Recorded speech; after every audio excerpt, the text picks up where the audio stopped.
Hello! Sorry if that took you by surprise. I don't usually speak on my channel, so hopefully I don't sound too awkward. In this video, I will show you how I turn a tennis session into a Wes Anderson-inspired short film. Can I even call it a film? Anyway, disclaimer, I am not an expert. I have not studied photography or cinematography. I am just a fan.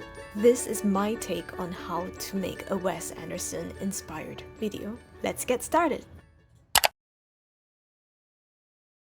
Step number 1 of making a Wes Anderson video is to watch Wes Anderson videos. You have to study what makes his videos so Wes Anderson. In addition to watching his films, you can also watch advertisements that were directed by him. Here it comes. They are available on YouTube. I'll add the links in the description below. I just wanted to point out 3 distinctive features. I crashed. 1. Symmetrical shots. All the shots are so carefully planned and aligned. That's what makes the whole video so visually pleasing. 2. Deadpan humor or quirky dialogues. Something absurd is usually happening in his films, and the punchlines are usually delivered with a deadpan expression or dry tone. Let's just open the sack first and see what's actually in it. It might not even be worth the trouble. What do you think? I'm not sure. Maybe. Hi. 3. Muted pastels or retro tones. The tone is usually warm, dimmed, and faded. And now the fun part. Once you have figured out your main theme, put those Wes Anderson elements into action. Try different angles, and use all the tools around you. For my video, I focused on a tennis session. Here are some of my clips. In this shot, I focused on the symmetry of the sports stadium building, which I really like. The wall clock, which unfortunately has a pole in front, but that's not in my control. The cleaning action to emphasize the floor is wet due to the rain, and I want to thank my friend for this brilliant idea. The framing of one large and one small subject in the shot. The tennis rackets. We have to take this a few times to get it right. The tennis ball rolling on the court. This had a few retakes as well. Also, try to make your frames as straight and centered as possible to save time during editing. Trust me, I'm speaking from experience right now. That being said, I just used my Google Pixel 8 Pro handheld, no tripod. So yes, you can do this without fancy gear. Next, I created a title screen using Canva. To ensure that it is HD, I created a Canva post with a custom size of 3840 x 2160 as recommended here. I have decided to use colors from the tennis ball scene, so I have imported this picture into my Canva post. You might notice that the picture has been edited. I will show you how to edit it later. Once imported, I used the color picker tool to pick the blue color and used it as the background color. These title screens usually have 3 rows: the title, the location, and the time. I have decided to give it a slightly whimsical title, location, and a very specific time. I thought that this had a little bit of Wes Anderson style to it. Also, Wes Anderson often uses Futura, and luckily this font is available in Canva. After a bit of experimenting, I have decided to use this shade of navy blue as the background color and this bold yellow as the text color.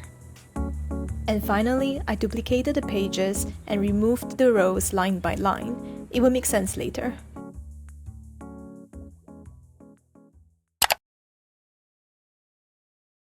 Let's start editing the video using CapCut. I started by creating a new project and imported all my media files there. I've decided to use the tennis ball video as the first scene, so I went through all of the takes to get the best one. I adjusted the size and the rotations so that it fits into the frame perfectly. Color grading is the most intimidating part for me. But I discovered that CapCut has a filter called Moonrise Kingdom, which is perfect because it is obviously named after a Wes Anderson movie. Still, I find that the filter is a bit too warm for my liking, so I toned the filter down to 50%. I have actually added a layer of custom adjustments at the end. Let me fast forward to that. In my final adjustments, I have increased temperature, tint, saturation, contrast, highlight, shadow, brilliance, sharpen, and fade. And I have decreased the exposure and blacks. On the HSL, I have decreased the hue and increased the saturation for red. And on the curves for the Luma graph, I have added these 5 points, dragged down the second and fifth point, and increased the first point. For the green graph, I decreased the second point a little and increased the first point. I left the other colors untouched. Not really sure what I'm doing at this point, to be honest. I just went with my gut. Anyway, here are the screenshots of my final adjustments for your reference. And of course, it is crucial to add the classic song to the video. The song is called Obituary from the French Dispatch. I'll add a link in the description as well. For me, timing is key. I try to match cuts to the beat. I find that adding split points to the song track makes it easier for me to move the clips according to the beat. For adjusting the rotation angles, I mostly just eyeballed the alignment. But for more precision, I added a text box with a pipeline or dash symbol to help align things visually.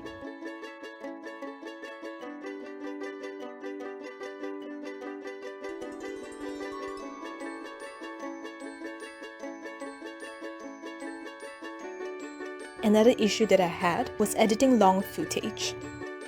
It is difficult to pick the right moment and make sure that I don't use the same clip again. This is what I did at the end for reviewing and editing long footage. I reviewed the video and extracted potential good moments onto a second track. When I do want to use those clips in the main track, instead of moving the clips directly, I duplicated those clips again onto the main track. This way, I keep my reference layer untouched so that I can keep track of where the clip was originally from. This helps me to avoid reusing the same clip. And that's how I created my Wes Anderson-inspired tennis video. If you would like to see the end result, please check out the video on my channel. I'll add the video link in the description too. Let me know if I have missed anything important or if I got anything wrong. Thanks for watching. Bye!